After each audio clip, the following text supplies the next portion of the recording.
Welcome back to Movie Insights. Today I will show you an action-adventure film from 2015 titled Chronicles of the Ghostly Tribe. Spoilers ahead. Watch out and take care.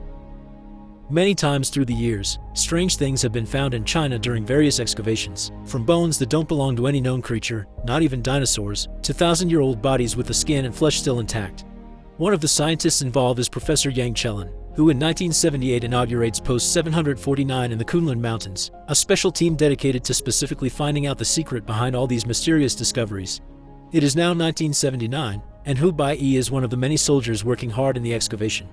The job is exhausting and he often falls from sheer fatigue, but the professor's daughter Yang Ping is always there to support him and help him regain his strength. When Hu Bai-yi met her for the first time, he felt like she had known her for a long time. The two of them have a bond that makes his friend Kang Sun jealous.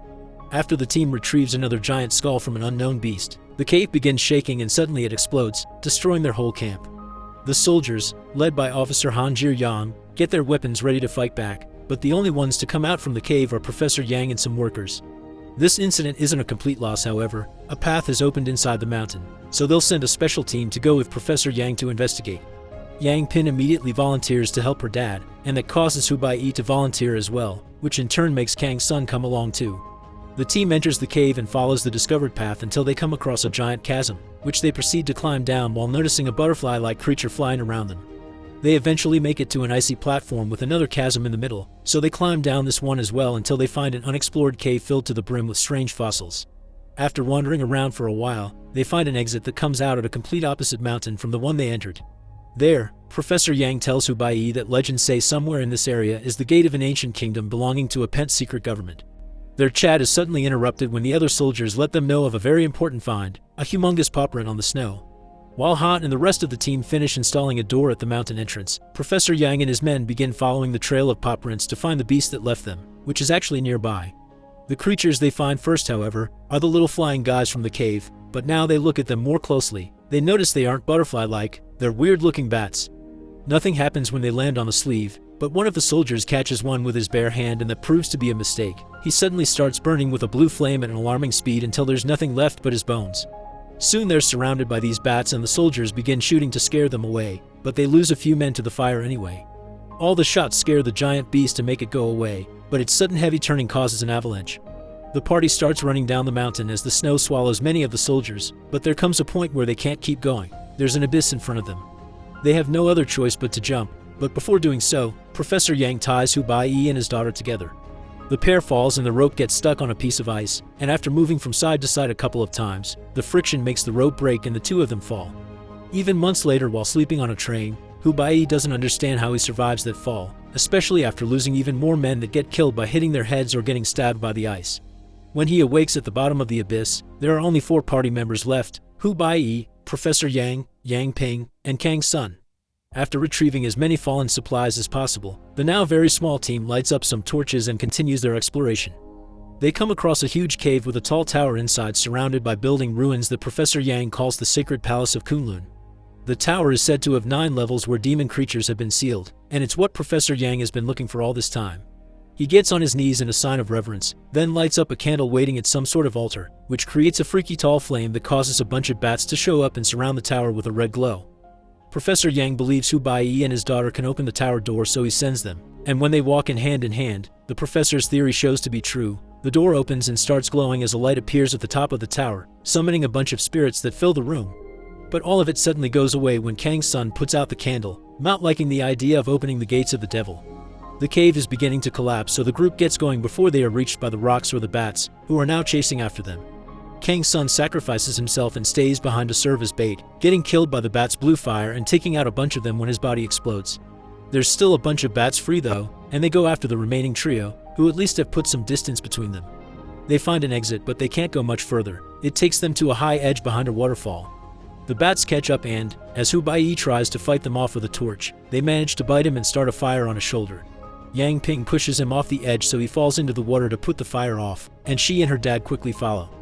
Hu Bai-yi and Yang Ping find each other underwater but are quickly pushed apart by another giant dinosaur-like creature that captures Yang Ping in its mouth and takes her away. Devastated, Hu Bai-yi swims out of and makes his way back to base under freezing temperatures. The burn on his shoulder is taken care of while Officer Han tells him they found all the party's bodies except Yang Ping's and the professor's, who Bai Yi is the only survivor. He decides to quit this life and return home, but on the train ride, he keeps imagining Kang Sun is there with him and disappointing himself when the illusion goes away. Hu Bai gets out at a train station near the countryside and is picked up by his new employer Mr. Wang, unaware that Officer Han and scientist Chen Dong are looking for him. The year is 1982 now, and Hu Bai begins working at Mr. Wang's library, which makes for a very peaceful life. When they go to have lunch together, Mr. Wang takes him to a local restaurant where Hu Bai is shocked to reunite with childhood friend Wang Kexuan, who works there as an entertainer. Hu Bai suspects Mr. Wang has taken him there on purpose.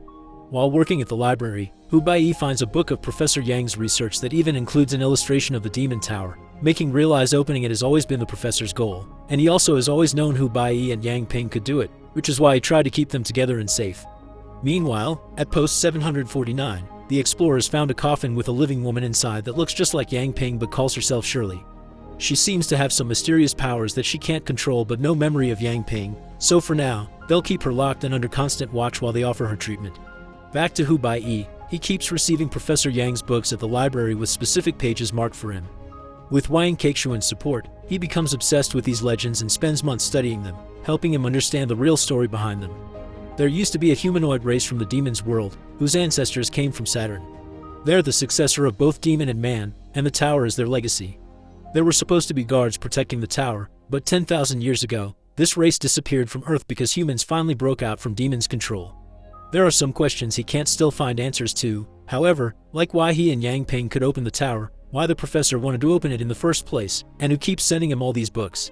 3 years later, in 1985, Officer Han is shocked to learn his team has found Professor Yang alive in the mountains, hiding inside a cave. Meanwhile, in West China, Oil City finds itself under the attack of the mysterious giant beasts. They destroy everything on their path, leaving nothing behind but ruins. Professor Yang tells Han that this must be the consequence of having opened the tower, so he goes to the area to investigate. This incident seems to have awoken Hu Bai's shoulder scar, which starts bothering him often, and his visit to the doctor causes him to appear on the system, which gives away his location to Han. One afternoon, the shoulder pain gets so strong that suddenly it lights a fire on Hu Bai's back, and he begins to display powers of his own, making every piece of furniture in the library float. Mr. Wang shows up, treating this as if it was perfectly natural, and explains that because of the bad attack, Hu Bai's blood has been contaminated by a demonic force that now gives him powers but could drag him to hell.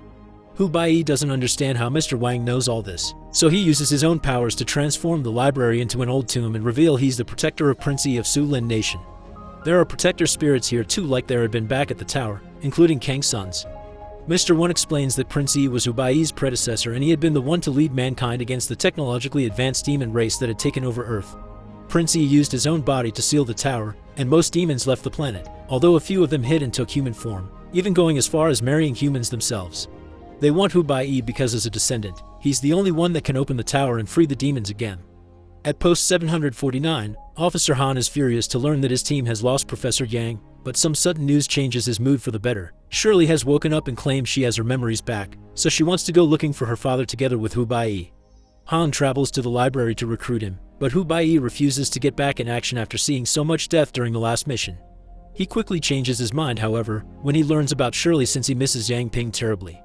Mr. Wang thinks it's a bad idea for him to go when demons want to capture him to reopen the tower, but Hu Bai wants to understand how Yang Ping has come back to life, and now the beast spirits are attacking the prince's tomb too, so something needs to be done about it at the source. Hu Bai leaves the library with Wang Kexuan, who wishes to help.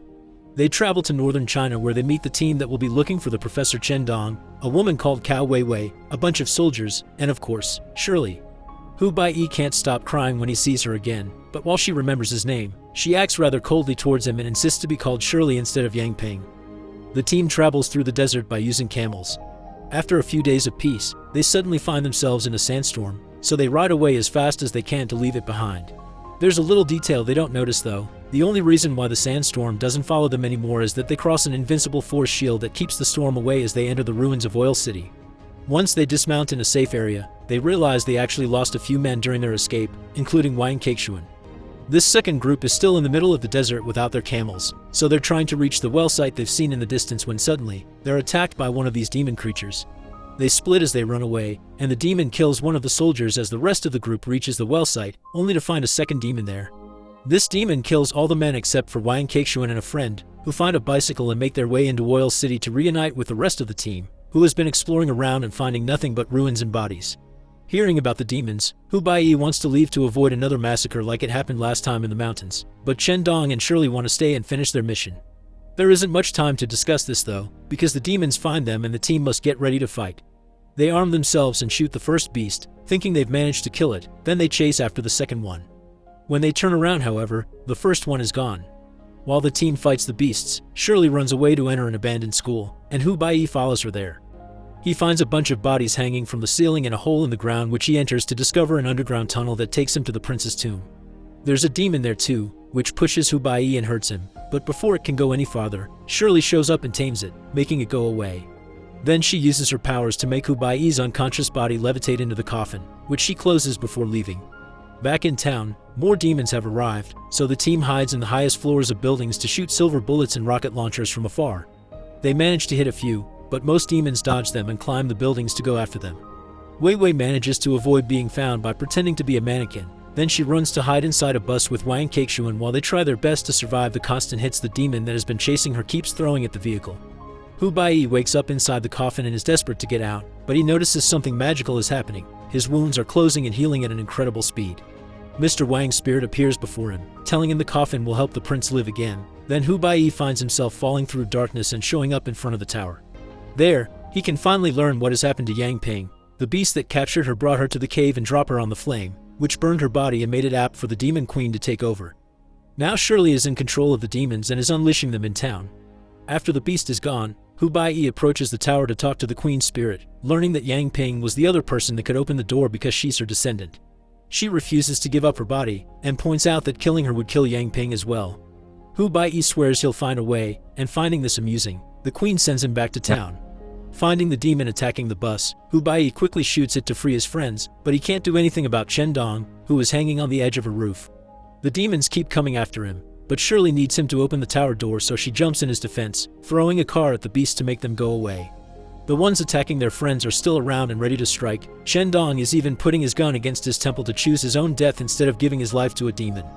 But at the moment, Hu Baiyi looks into Shirley's eyes and realizes he'll never get Yang Ping back. So he shoots her 3 times, causing all the demons to disintegrate and the tower to crumble. Admitting Hu Baiyi is the only one with the power to kill her, Shirley kisses him before falling unconscious and transforming back into Yang Ping.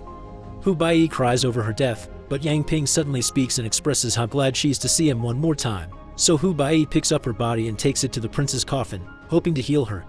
He lays down with her inside, and as he touches her forehead with his, he gets a vision of her memories. Yang Ping had powers since she was a little kid, including the ability to bring beings back to life, but her mother forbid them to use them. It wasn't until she saw her burn in blue fire that she understood her mother was a descendant from the demons that took a human form and married normal people. This is why Professor Yang had been researching the tower his whole life. He hoped one day he could save his daughter from the destiny that awaited her. Back in the cave, the only reason why they survived the fall was that Yang Ping had used her powers to revive them all. Before the connection ends, Yang Ping tells Hu Baiyi that she loves him and requests not to give up on trying to find her father. Hu Baiyi respects this wish and leaves the desert with his team on the camels, ready to keep on searching while a giant beast watches them from afar.